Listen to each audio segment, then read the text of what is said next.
Isla Monroe had a secret no one knew. She was married, legally, for 3 years. To Zander Wolfe, the most powerful and feared CEO in New York, owner of Wolfe Industries, a technology empire valued at $80 billion. But no one knew, not friends, not family, not even the company's employees, because Zander Wolfe was ashamed of his wife. 3 years earlier, Isla was 22 when she met Zander under unusual circumstances. She was a barista at a 24-hour cafe, working the night shift to pay for her graphic design degree. One stormy night, an incredibly attractive man burst in, soaked to the bone, running from something or someone. He was 28, wearing a suit worth thousands of dollars, even drenched, and there was blood on his temple. "Please," he said urgently, "I need help. Men are going to come in here looking for me. Tell them you've never seen me." Isla should have been scared, but something in his desperate eyes made her trust him. "Come on." She grabbed his hand and pulled him into the kitchen, hiding him in the storage room. Minutes later, 3 dangerous men entered. "We saw a man come in here. Where is he?" Isla lied flawlessly. "It's just me here. Maybe he went out the back." They believed her and left. When Isla returned to the storage room, Zander was examining his wound in the mirror. "Why did you help me?" he asked. "You asked," Isla replied simply. "You looked like you needed it." Zander studied the strange woman who had risked her safety for a stranger. "I'm Zander Wolfe." Isla didn't recognize the name. She didn't follow billionaires or celebrities.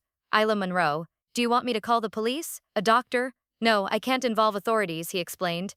"It was a business meeting that went wrong. Corporate rivalry. I'll be fine." In the days that followed, Zander came back to the cafe, again, and again, and again. He learned Isla was an orphan, raised in foster homes, working 3 jobs to pay for college. She was kind, genuine, unpretentious, everything the women in his social circle were not. Isla learned that Zander was brilliant, funny when relaxed, and deeply lonely despite his wealth. They fell in love, but then Zander's grandmother, Margot Wolfe, the true matriarch of the family, became gravely ill.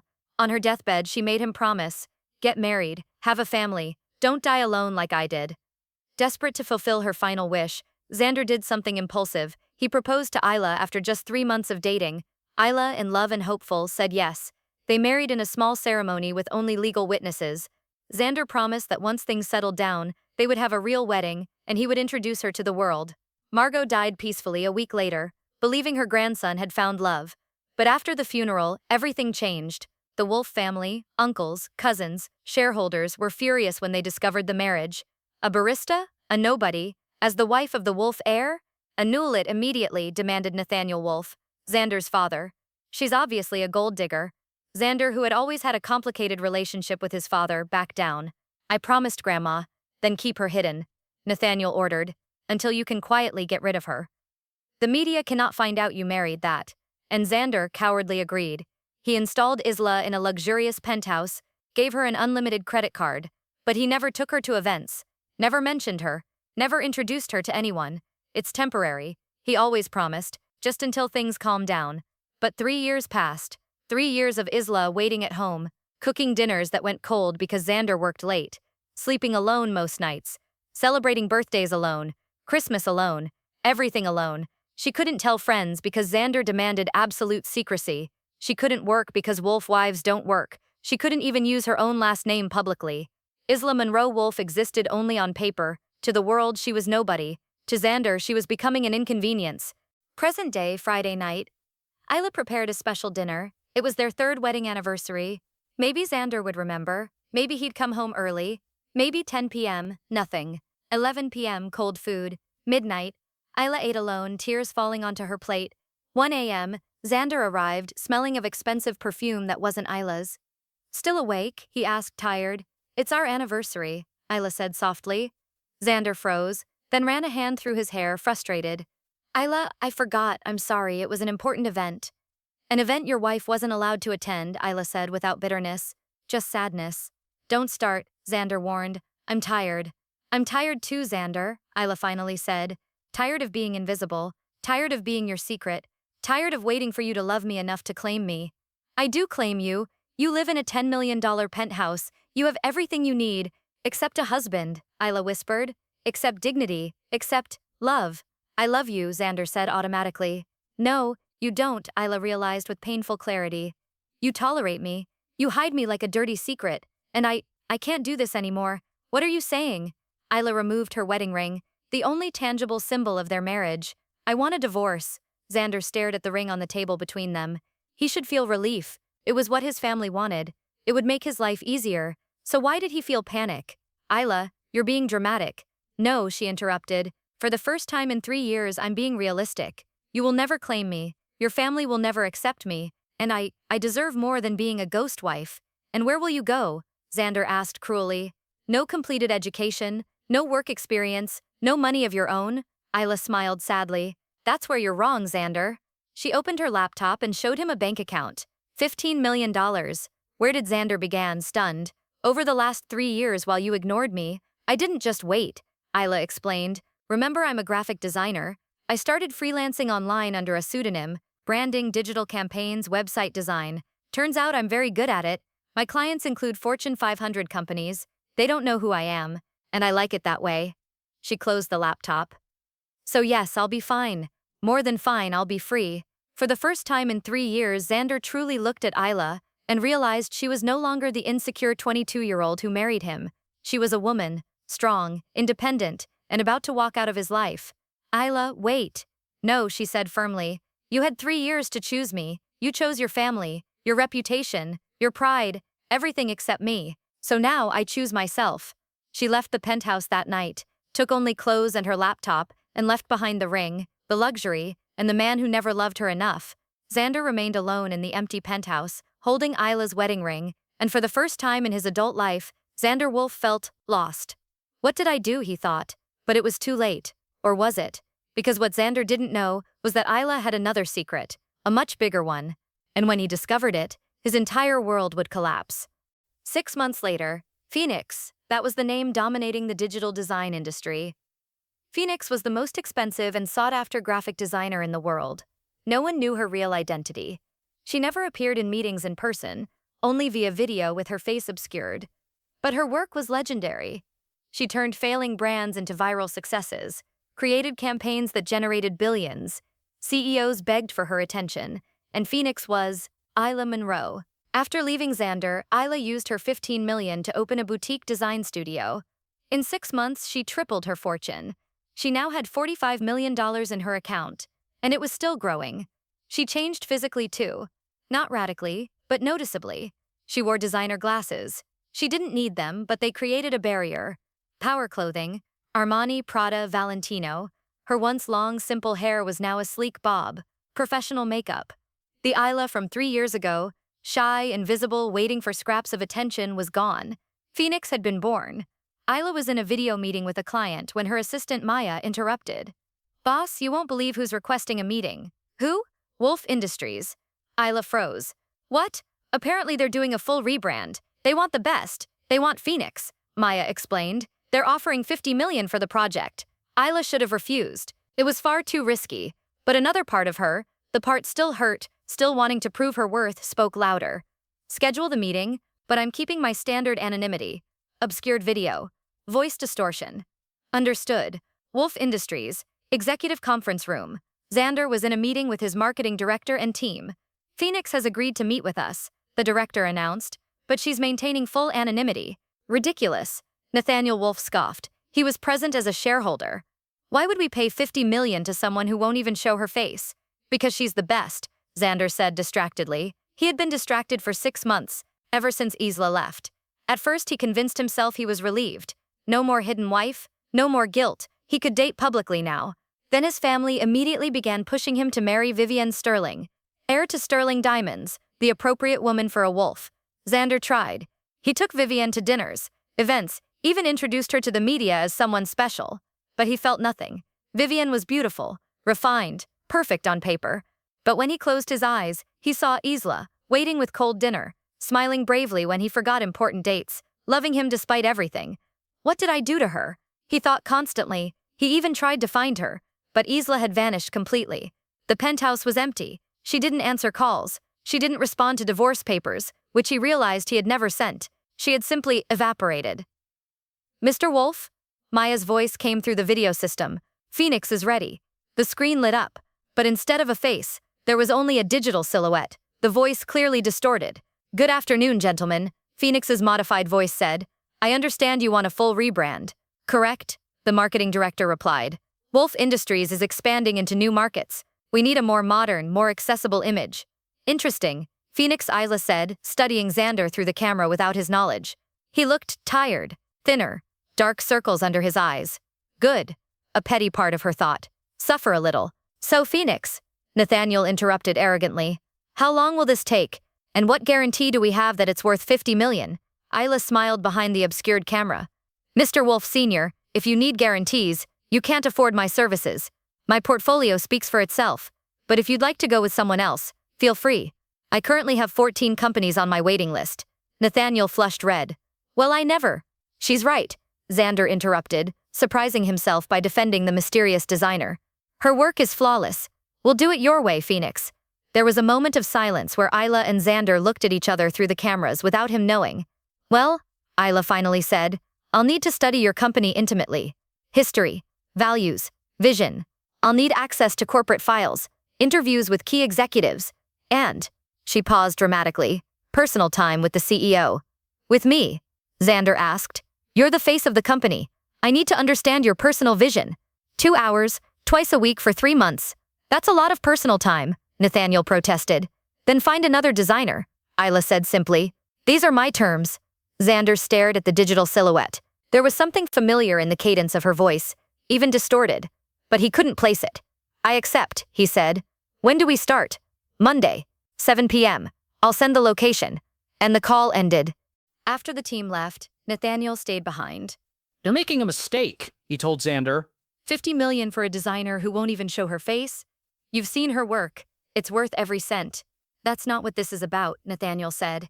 It's about you. You've been different since that girl left. Isla, Zander corrected.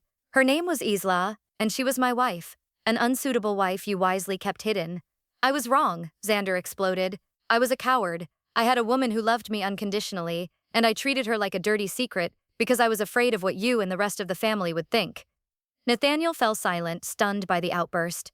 Where is this coming from? From the truth, Zander said. I lost Isla, and now I realize she was the only real thing in my life. Vivienne, the events, the arranged marriages, it's all transactions.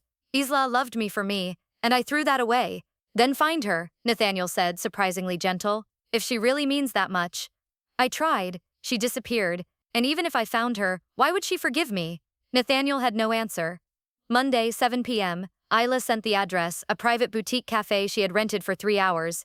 When Zander arrived, the place was empty except for a female figure seated in a shadowed corner, laptop open, her face still obscured by some form of projection technology. Punctual, Phoenix Isla remarked. Sit. Zander sat, studying the mysterious woman. Even with the distortion, he could tell she was relatively small, with delicate hands typing rapidly. So Isla began professionally. Tell me about Wolfe Industries, not the corporate version, the personal one. Why does the company exist? My grandfather founded it 60 years ago, Zander explained. Technology was his dream, but for him it was always about legacy, leaving something behind. And for you, what is your dream? Zander paused. No one had asked him that in years. I used to dream of creating technology that helped ordinary people, not just the rich, accessible, transformative tech. But somewhere along the way, it became just about profits and pleasing shareholders. When did you lose the dream? Isla asked softly. Zander thought, and realized. 3 years ago, when my grandmother died and I took on real responsibility. When you married me and started hiding who you really were, Isla thought, but didn't say. Then my mission, Isla said, is to bring that dream back, visually, emotionally, to make Wolfe Industries feel human again. Can you do that? I can, Isla confirmed. But I need you to be honest with me. No corporate mask. Who is Zander Wolfe when he's not the CEO? Zander looked at the obscured figure. Why do I feel like I can trust you? Maybe because I'm anonymous, Isla said. No judgment, no social consequences. Zander took a deep breath. Zander Wolfe without the CEO title is lonely, regretful, and still in love with a woman he doesn't deserve. Isla felt her heart race. Tell me about her. I was married, Zander confessed, secretly, for 3 years, to an incredible woman I treated terribly because I was too cowardly to stand up to my family. What happened? She left me, 6 months ago, and since then, nothing has mattered. I wake up looking for her, fall asleep dreaming of her. Everything reminds me of her. Did you try to find her? Isla asked, her distorted voice trembling slightly. I did, but she doesn't want to be found, and I don't blame her, Zander said. If our positions were reversed, I wouldn't forgive me either. Isla was fighting tears. Then why are you telling me this? Zander shrugged. Because you asked. And because, for the first time in months, I feel like I can be honest, without masks. Oh, Zander, Isla thought. If you only knew, she wanted to reveal herself, to shout, "It's me, I'm here." But, not yet. First, she needed to be sure. Was this temporary regret, or real change? "Thank you for your honesty," Isla said professionally. "This gives me a lot to work with. Same time next Monday?" "Yes," Zander agreed. "Phoenix, can I ask a personal question?" "Depends. Have you ever lost someone you loved, because of your own stupidity?" Isla paused, then answered honestly, "Yes, I have. Or rather, I let them go because loving them was killing me." "Did they deserve to lose you?" "Yes," Isla said firmly. "Because love shouldn't be suffering. It shouldn't be invisibility. Love should be partnership, choice, every day." Zander nodded slowly. "You're right. And I never chose her. Not publicly. Not consistently." "Then maybe," Isla said softly, "she's better off without you." The words were a knife, but true. Zander stood to leave. At the door he turned back. "Phoenix? Yes. Thank you, for listening. And for not judging me. Everyone deserves to be heard," Isla said. "Even regretful CEOs." When he left, Isla shut off the obscuring technology and finally let the tears fall. She still loved him, desperately.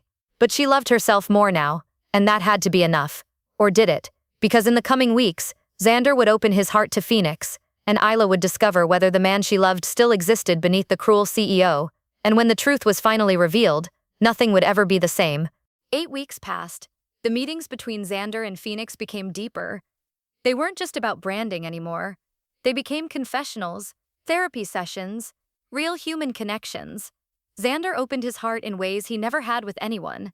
He talked about the pressure of being a wolf, never feeling good enough for his father, the regret of not standing up for Isla, the loneliness of being surrounded by people but having no one real, and Isla listened, commented, challenged him. She was seeing a side of Zander she rarely saw during the marriage. Vulnerable, honest, real, and it was getting harder and harder to hide who she truly was. Meeting 16, Tuesday night. "I need to ask something," Zander said. "You talked about losing someone. Have you ever tried to win that person back?" Isla paused. They were entering dangerous territory. "No," she admitted.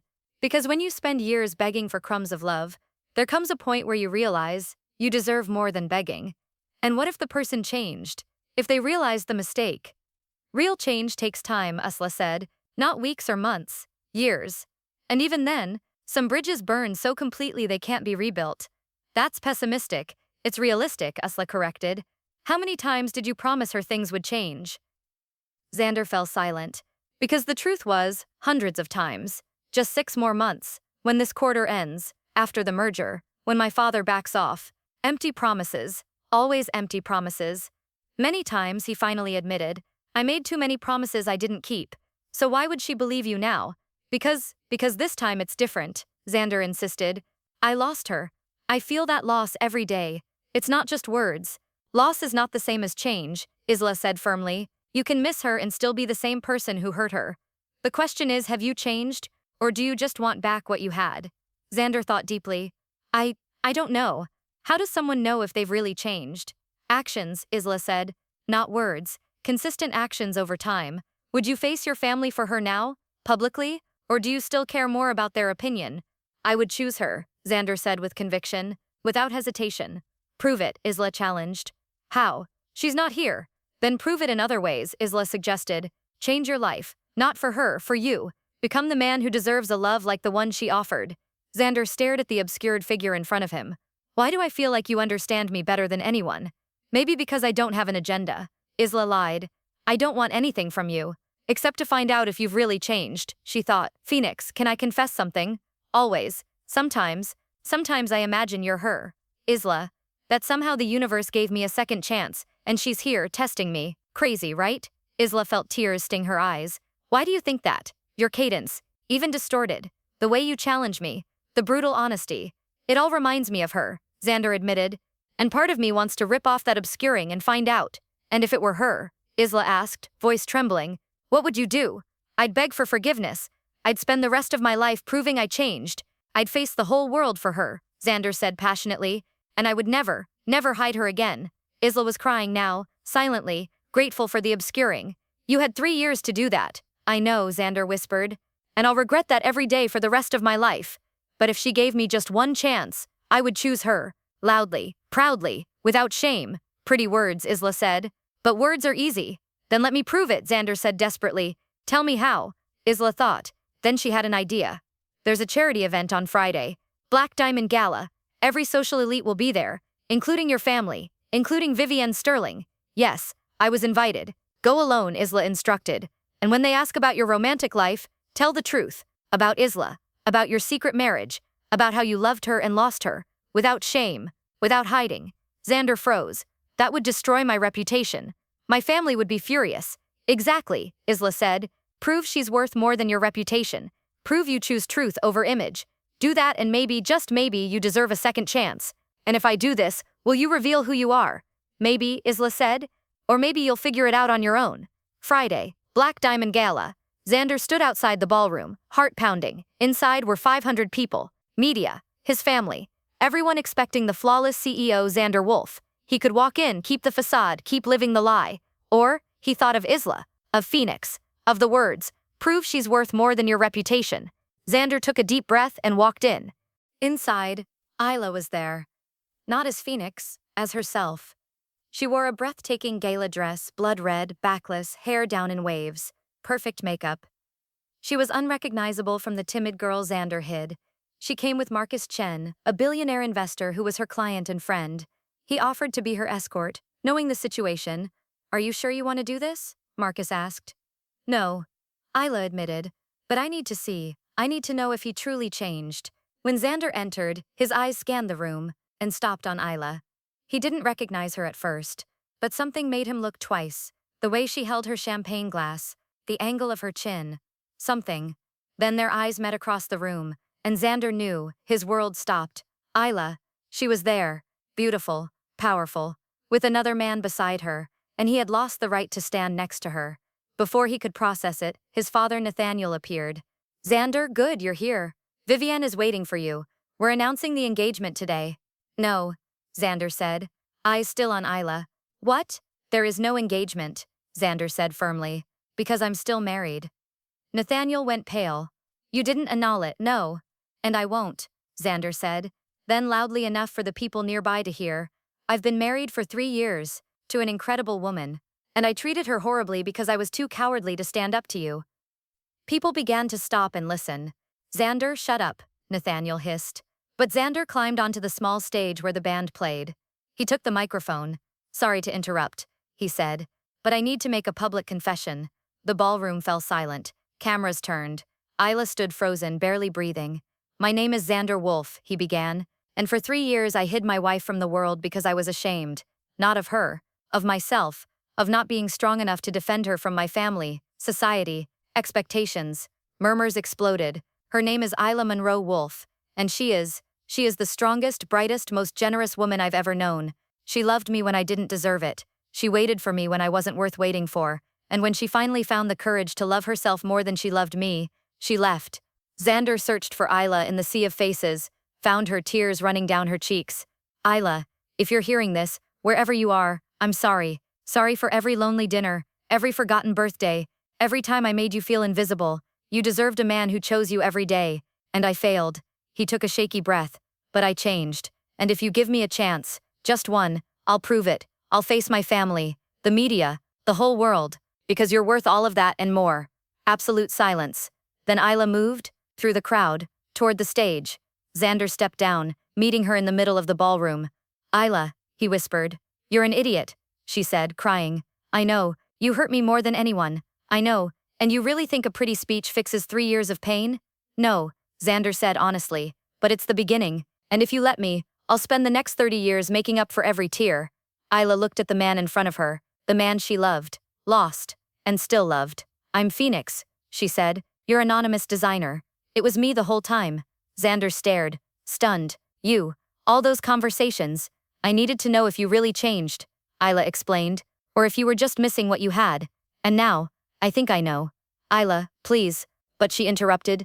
Change takes time, trust takes time, and I can't go back to what we were. Zander's heart sank. I understand, but Isla continued, maybe we can start over. Not as hidden husband and wife, but as 2 people who met once, who have history, and who maybe can build something new. A new beginning? Zander asked, hope rising. Dating, Isla clarified. Public, real, slow, and if you mess up once, it's over forever. I accept, Zander said immediately. Any chance with you? I accept. Isla smiled through her tears. Then Mr. Wolfe, do you want to ask me to dinner? Properly this time? Zander laughed, crying too. Miss Monroe, would you have dinner with me?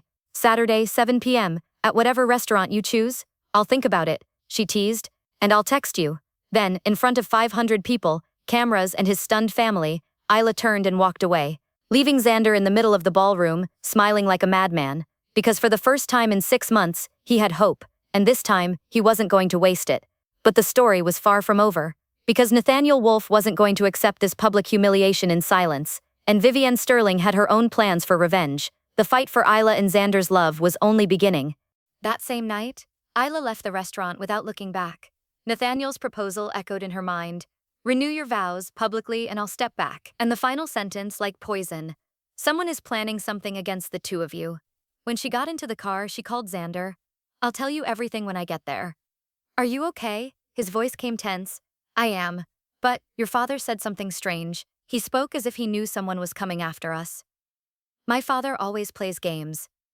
This wasn't a game, Zander. It was a warning. Across the city, someone watched Isla's car pull away. A man sat in the back seat of a black sedan, too discreet to draw attention. He wasn't paparazzi. He wasn't a journalist. He was cleanup. She accepted the meeting, the man said on the phone. Now we just wait. A pause. No, she doesn't suspect the whole plan. Just enough to be afraid. That's good. Fear makes people predictable. He hung up. On the dashboard lay a printed dossier with an old photo of Isla, 15 years old, inside a foster home. Beside it, a single word handwritten, origin. The next day, Zander was waiting for Isla at home, pacing back and forth as if the floor were on fire. When she walked in, he went to her immediately. Tell me what happened. Isla dropped her bag and took a deep breath. Your father asked us to renew our vows, publicly. A huge ceremony. He said it would clean up the brand after the scandal and show that the company supports the marriage. Zander clenched his jaw.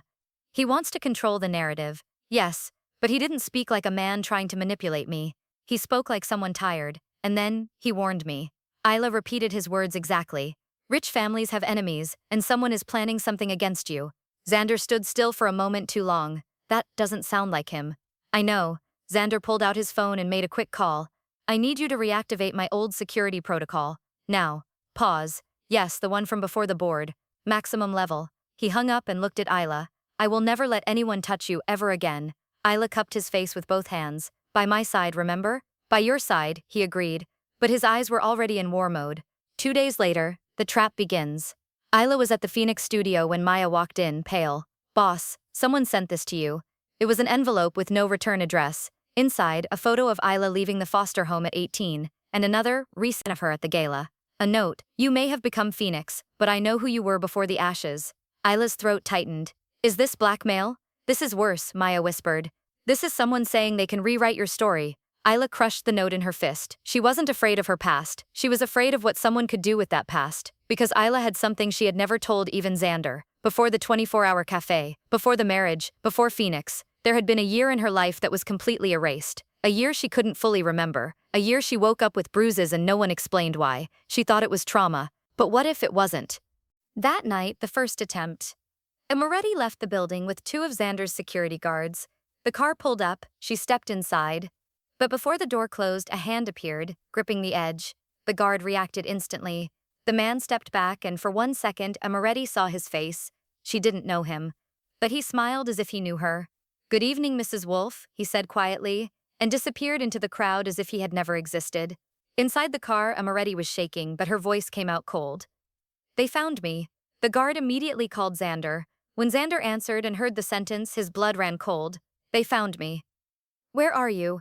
In the car, heading home. You're not going home, Zander said, already grabbing his keys. Go to the location I sent you yesterday. Now. What? I have a safe house. No one knows about it, not even my father. Moretti fell silent. Zander, who are they? And he answered something she had never heard before.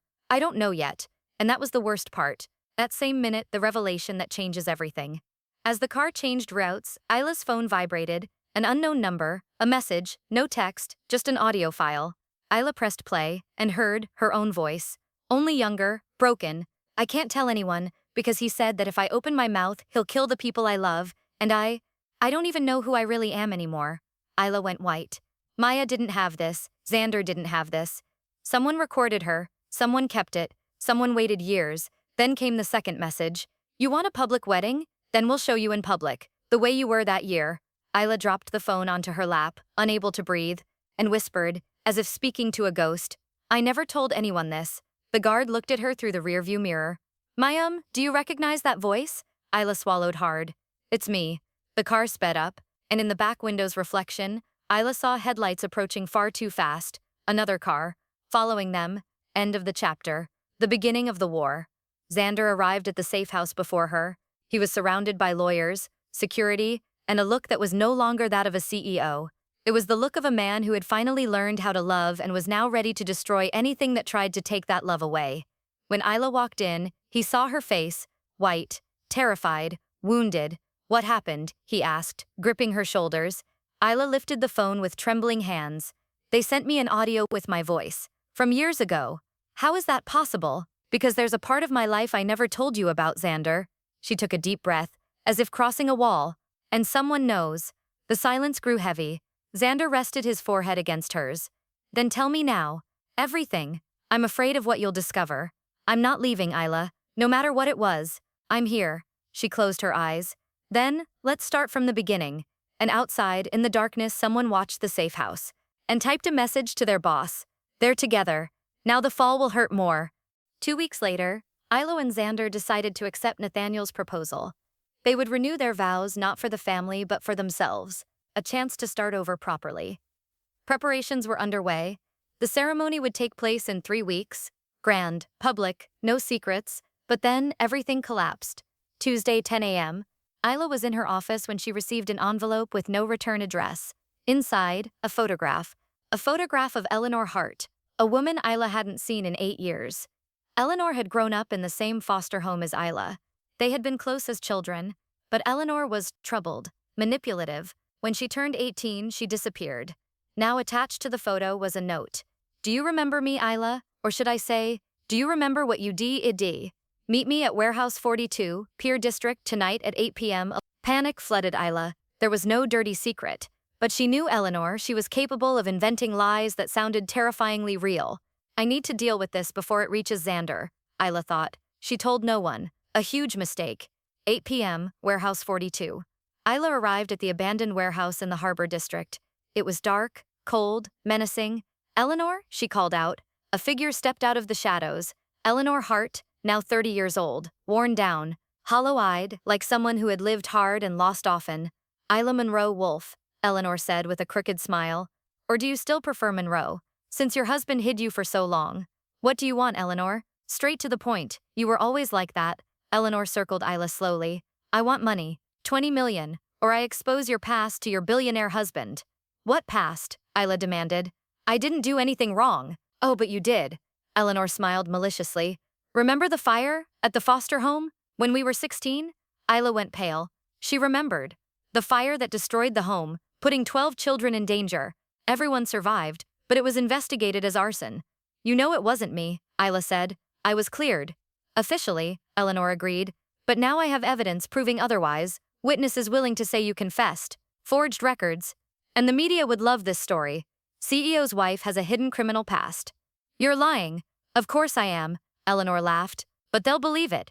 Especially with the enemies you've made. Vivienne Sterling paid me very well to destroy you. Vivienne, even after her public retraction, she still wanted revenge. So choose, Eleanor said. 20 million by tomorrow, or I go to the press. I will never pay blackmail, Isla said bravely. Then you're stupider than I thought, Eleanor gestured. 3 large men stepped out of the shadows. I figured you wouldn't cooperate, Eleanor said calmly. So we'll do this the hard way. They'll beat you. Not fatal, just enough to land you in the hospital. And while you're incapacitated, I release the story. You'll be injured, humiliated, destroyed. Perfect. The men advanced. Isla backed away, searching for an exit, but she was surrounded. Stop. Zander's voice thundered through the warehouse. He burst through the door with security guards, Marcus Chen, Isla's investor friend, and shockingly Nathaniel Wolfe. Eleanor froze. How did you? You think I'm stupid? Zander snapped, furious. You sent that envelope under surveillance. We tracked you. Recorded every word you said. He held up a recorder. Blackmail confession. Conspiracy with Vivienne Sterling. Threat of assault. Congratulations, Eleanor. You're going to prison. Security restrained Eleanor and her men. This isn't over, Eleanor screamed as she was dragged away. I'll destroy you, Isla. When they were gone, Isla collapsed. Zander caught her. It's okay, he whispered. You're safe. How did you know? Isla sobbed. Maya, your assistant. She saw the envelope arrive and got suspicious. She called me. We tracked your phone, Zander explained. Isla, why didn't you tell me? Because I didn't want you to think I had secrets, that something was wrong with me. There is nothing wrong with you, Zander said firmly. And secrets or not, you should have trusted me. We're partners, remember? You're right, Isla admitted. I'm sorry, I'm still learning how to fully trust. Nathaniel, who had been watching silently, stepped forward. Isla, may I speak with you? Alone? Zander hesitated, but Isla nodded. When they stood apart, Nathaniel said, I investigated Eleanor when my contact alerted me. I found the real records, about the fire, and I know the truth. Isla tensed. You were innocent, Nathaniel said, but you initially took the blame to protect another child. A little girl, 8 years old, who had been playing with matches. You lied to investigators until the truth came out. You were 16 and tried to protect a child from consequences. Tears streamed down Isla's face. How do you know this? Because I did something I should have done 4 years ago, Nathaniel said. I actually investigated you. Not looking for dirt, looking for truth. And I found it. He extended his hand. You are exactly who my son says you are. Selfless, brave, loyal. Welcome to the Wolfe family, officially this time. Isla stared at his hand, then at his face. And for the first time she saw something she never expected. Respect. She shook his hand. Thank you. 3 days later, Vivienne Sterling was arrested for conspiracy. Eleanor Hart faced multiple charges. The media exploded, but this time, Isabella was portrayed as the victim and the heroine. CEO's wife attacked by bitter rivals. Isla Wolfe from orphan to blackmail victim, her story.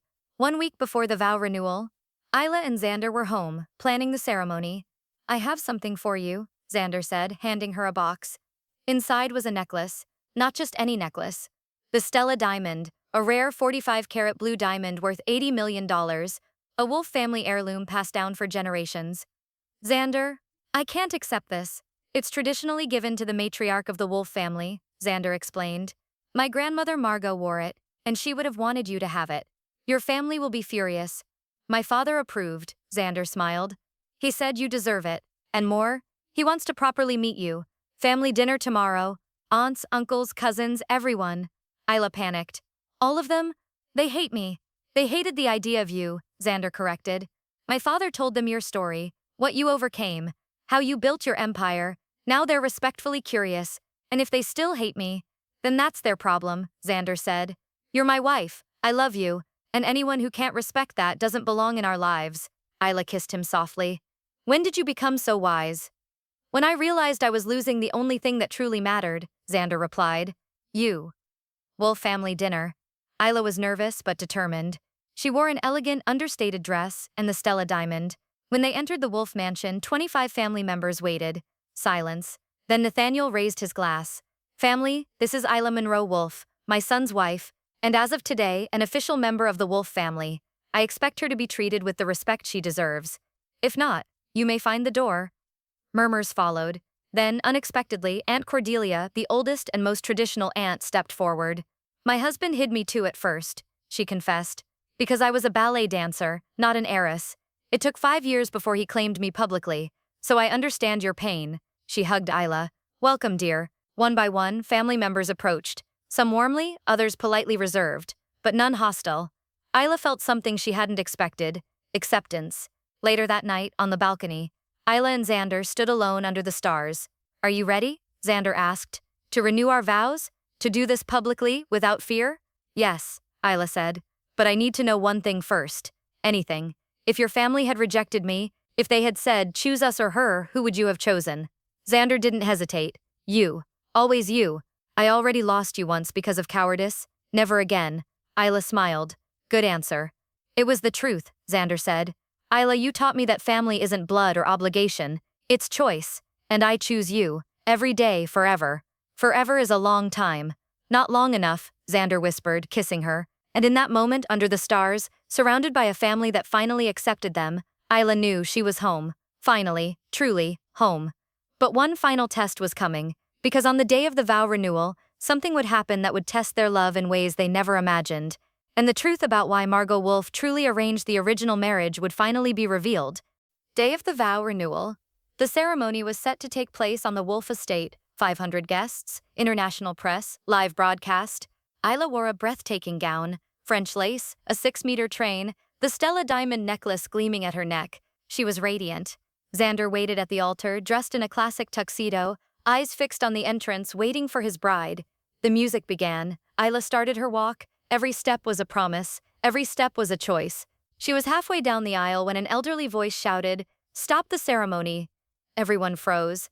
Edmund Cartwright, 82 years old, the Wolfe family lawyer for 40 years, stumbled down the aisle holding a yellowed envelope. "Mr. Cartwright?"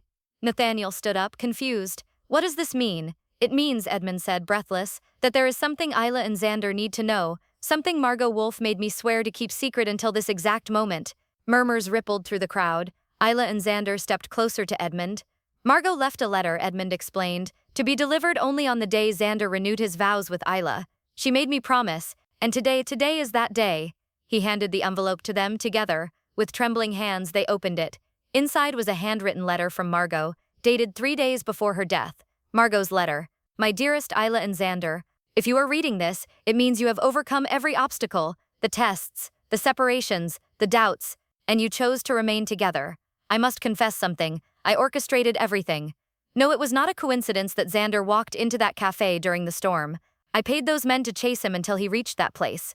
I investigated you for months, Isla, an orphan working 3 jobs, kind to everyone, without malicious intentions. Perfect. I was dying. And I knew Zander was becoming exactly like Nathaniel, cold, calculating, more machine than man. He needed someone real, someone who loved him for who he was, not for power. So I created the chance encounter. I paid people to ensure he kept returning to the cafe. I manipulated circumstances to push you together. When I asked him to marry, it was not merely the last wish of a dying grandmother. It was the final test. I wanted to see whether he would choose true love or family approval. He failed at first. He hid you. He hurt you. And that was necessary. Because both of you needed this journey. Zander needed to lose you to understand your value. Isla, you needed to leave him to find your own strength. I knew you would return when you were ready, and he would accept you when he deserved you. Now my final gift. Isla, there is a trust in your name, $100 million, established on the day of your first marriage. It is yours regardless of what happens to this marriage. Because you deserve the security you never had. And there is more." The letter continued, but Isla could no longer read through her tears. Zander took it, continuing aloud. "Isla, there is something about your biological family you never knew. Your mother was Grace Monroe, my best friend from college. We were inseparable. She became pregnant at 20, and her family disowned her. I lost contact. Years later, I hired investigators. I discovered that Grace died giving birth to you, and you were placed in foster care because there was no family. I searched for you for decades. When I found you working in that cafe, I knew immediately. You have her smile, her kindness, her spirit. You are the daughter of my best friend, practically my own granddaughter. So yes, I manipulated, but out of love, because I wanted you to have the family Grace could not give you. Forgive me for the manipulation, but do not regret the love. Live, love, be happy. Your grandmother in heart, Margot Wolfe. P.S. Nathaniel, if you interfere with these two ever again, I will haunt you." An absolute silence filled the ceremony. Isla was crying uncontrollably. Zander was too. She knew my mother, Isla whispered. "She searched for me for years. I wasn't abandoned. I was loved." Zander pulled her into his arms. "You were always loved." Nathaniel stepped forward, tears in his eyes. "Margot never told me," he said. "If I had known, I would have treated you differently from the beginning, Isla. You are family. You always were." Isla looked around at the 500 guests watching, at the Wolfe family, at Zander. "Then let's finish this," she said, wiping her tears. "Let's get married, for real, with the whole truth finally exposed." The officiant, recovering from the shock, continued the ceremony. "Zander Wolfe, do you accept Isla Monroe Wolfe as your lawful wife, in joy and sorrow, in wealth and poverty, in health and sickness, to love and honor her, until death do you part?" "I do," Zander said, his voice steady. "With all my heart, mind and soul. I do." "Isla Monroe Wolfe, do you accept Zander?" Then, by the power vested in me, and by the will of Margot Wolfe, who clearly orchestrated this marriage from beyond, the officiant smiled. "I pronounce you husband and wife, again, officially, publicly. You may kiss the bride." Zander pulled Isla into a kiss captured by 1,000 cameras. A kiss of promise, of choice, of real lasting love. When they separated, all 500 guests erupted into applause. At the reception, Edmund Cartwright pulled Isla aside. "There is one more thing," he said, handing her a key. "Margot had a private safe. Just for you," she said. "You would know when to open it." Isla stared at the key, then at Zander, laughing with guests. Later she decided. Tonight was for celebration. 3 hours later, after the dancing, speeches and toasts, Isla and Zander slipped away for a private moment in Margot's office, preserved exactly as she left it. Isla used the key. The safe opened. Inside, photo albums. Photos of Grace Monroe, Isla's mother, beautiful, young, radiant, and photos of Grace pregnant, smiling, holding ultrasound images. "She wanted you," Isla whispered, touching the photos. "My mother wanted me. She just didn't have a choice." There was also a journal. Isla opened it to a marked page. "My dear daughter, I don't know if you'll ever read this, but you need to know. You were not a mistake. You were my greatest gift. Even if I don't survive childbirth, know that every second you were inside me was pure joy. Live fully, love deeply, be strong, and if Margot finds you, and she promised she would try, know that she will care for you as I would have. With all my love, Mom love." Isla closed the journal, holding it to her chest. "I have history now," she whispered in awe. "I have family. I have roots." "You always did," Zander said softly. "You just didn't know." He wrapped his arms around her. "Margot was manipulative," he admitted, "but she was right about us, about everything." "Are you angry that it was orchestrated?" "No," Zander said honestly, "because even if the beginning was planned, what we built was real. The choices were ours. The love was ours." Isla turned in his arms. "So husband, what do we do now?" "Now," Zander smiled, "we live, exactly like Margot ordered." They left the office, but Isla carried the photos and the journal with her, because they were hers, her story, her legacy. And finally, after 27 years, Isla Monroe Wolfe knew exactly who she was. And she was more than enough. But one final gift from Margot still awaited. In the final chapter, one last secret would be revealed. One that would change Isla and Zander's future forever. 6 months after the vow renewal, Isla was in her new office, no longer working as Phoenix but now the CEO of the Monroe Foundation, the organization she had founded for orphan girls. The program had 3 locations, 200 girls enrolled, and it was changing lives. She was also working on a special project, a memoir about Grace Monroe and Margot Wolfe, 2 women who never gave up on her even when she didn't know they existed. But today, Isla had something more important on her mind. She looked at the pregnancy test on the table. Positive. For the 3rd time that morning she checked it. Still positive. "I'm pregnant." Tears of joy slid down her cheeks. She and Zander had talked about children, but decided to wait until their foundation was solid. Apparently the universe had other plans. That night, dinner at home, Zander came home from work to find Isla making his favorite dish, homemade lasagna. She'd learned to cook it over the past few months. "That smells incredible," he said, kissing her. "What's the special occasion?" "Sit down," Isla said, nervous but excited. "I have something to tell you." Zander sat, curious. Isla placed a small box in front of him. "Open it." Inside was the positive pregnancy test. Zander stared at it, then at Isla, then back at the test. We're pregnant," Isla confirmed, laughing. "About 8 weeks. I found out today." Zander went completely still. Then suddenly he lifted her and spun her around, laughing and crying at the same time. "We're having a baby," he shouted.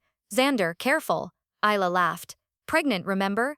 He set her down gently, then knelt, placing his hands on her still flat stomach. "Hi, little one," he whispered. "I'm your dad, and I already love you more than anything." Isla ran her fingers through his hair, tears of happiness falling. "You're going to be an amazing father, and you're going to be an even more amazing mother." Zander looked up. "Our baby is going to have something neither you nor I ever had." "What?" "Parents who love each other. A whole family. From day one." 2 weeks later, a family meeting. Isla and Zander called the Wolfe family together for a special meeting. Nathaniel, aunts, uncles, cousins, everyone came, curious. So Nathaniel said, "Why the mysterious gathering?"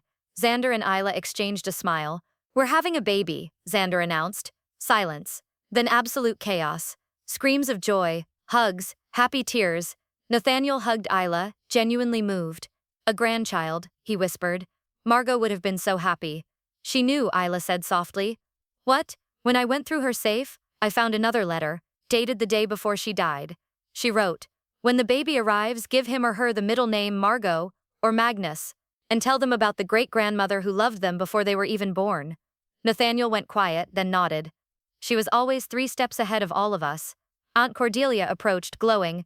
Do you know the gender? Not yet, Isla said, but we'll find out in 3 weeks.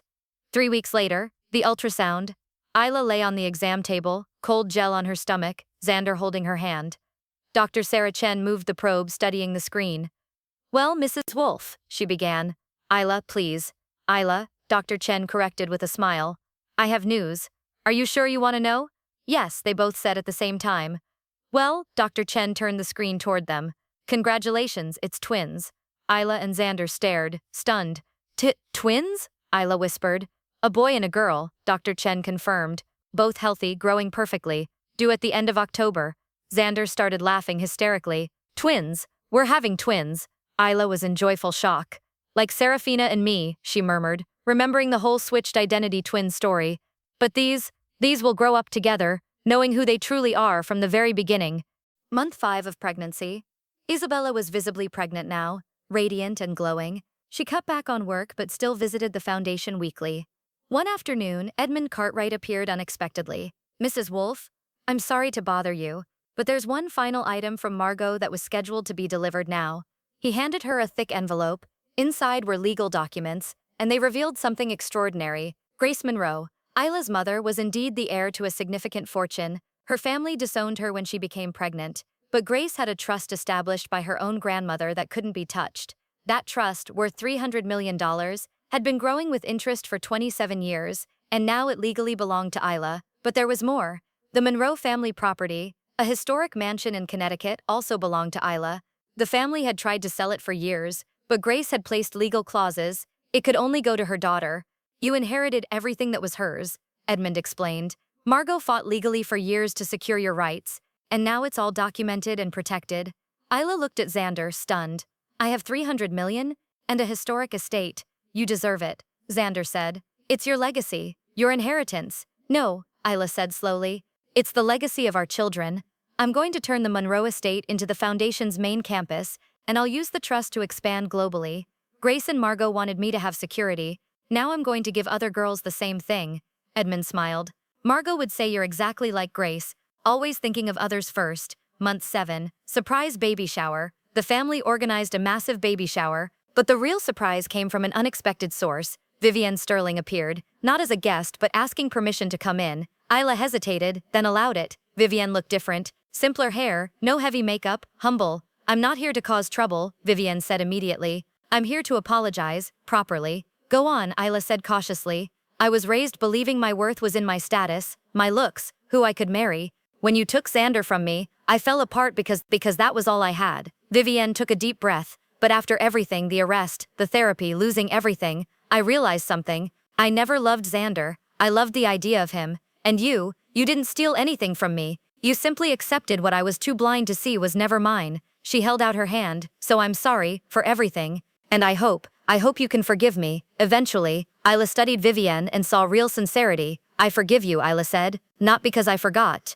but because I'm too happy to carry anger. Vivienne looked relieved. Thank you, and congratulations. Your babies are lucky to have you. She left quietly, without drama. Zander stepped beside Isla. You're incredibly generous. Margot taught me something, Isla said. Forgiveness isn't about the other person. It's about freeing yourself. October, the twins are born. Isla went into labor 2 weeks early. Zander was in total panic again, but they made it to the hospital in time. After 12 hours of labor, at 11:42 p.m. on a rainy night, just like the night Isla and Zander first met, the babies were born. First came Magnus Alexander Wolfe, 3.2 kilsdrock, hair like Isla, eyes like Zander. 4 minutes later, Margot Grace Wolfe, 2.9 kilsdrock, the perfect blend of both parents. When the nurses placed the twins in Isla's arms, she looked at Zander with tears streaming. We made people, she whispered in awe. Real people. The most perfect people, Zander agreed, gently touching each baby's cheeks.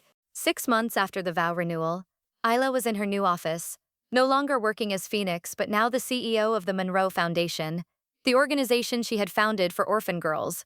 The program had 3 locations, 200 girls enrolled, and it was changing lives. She was also working on a special project, a memoir about Grace Monroe and Margot Wolfe, 2 women who never gave up on her even when she didn't know they existed. But today, Isla had something more important on her mind. She looked at the pregnancy test on the table. Positive. For the third time that morning, she checked it. Still positive. I'm pregnant. Tears of joy slid down her cheeks. She and Zander had talked about children, but decided to wait until their foundation was solid. Apparently, the universe had other plans. That night, dinner at home, Zander came home from work to find Isla making his favorite dish, homemade lasagna. She'd learned to cook it over the past few months. That smells incredible, he said, kissing her. What's the special occasion? Sit down, Isla said, nervous but excited. I have something to tell you. Zander sat, curious. Isla placed a small box in front of him. Open it.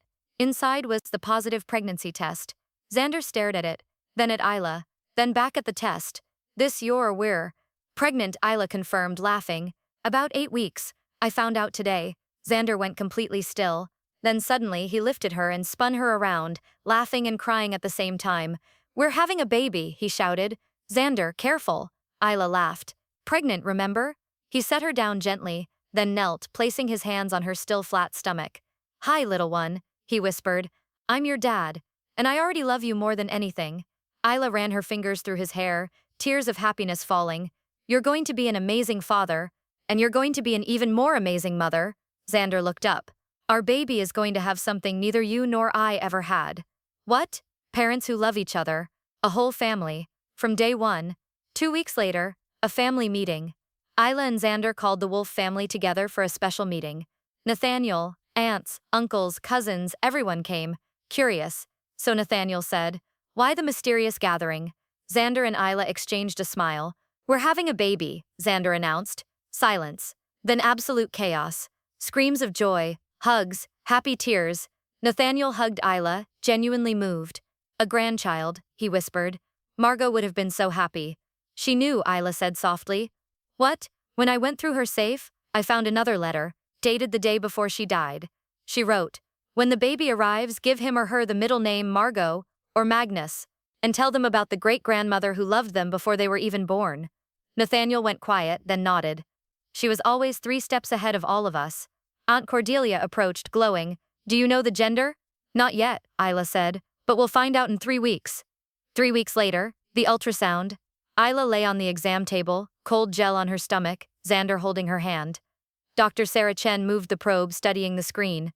Well, Mrs. Wolfe, she began. Isla, please. Isla, Dr. Chen corrected with a smile. I have news. Are you sure you want to know? Yes, they both said at the same time. Well, Dr. Chen turned the screen toward them. Congratulations, it's twins. Isla and Zander stared, stunned. Twins? Isla whispered. A boy and a girl, Dr. Chen confirmed. Both healthy, growing perfectly. Due at the end of October. Zander started laughing hysterically. Twins? We're having twins. Isla was in joyful shock. Like Serafina and me, she murmured, remembering the whole switched identity twin story. But these will grow up together, knowing who they truly are from the very beginning.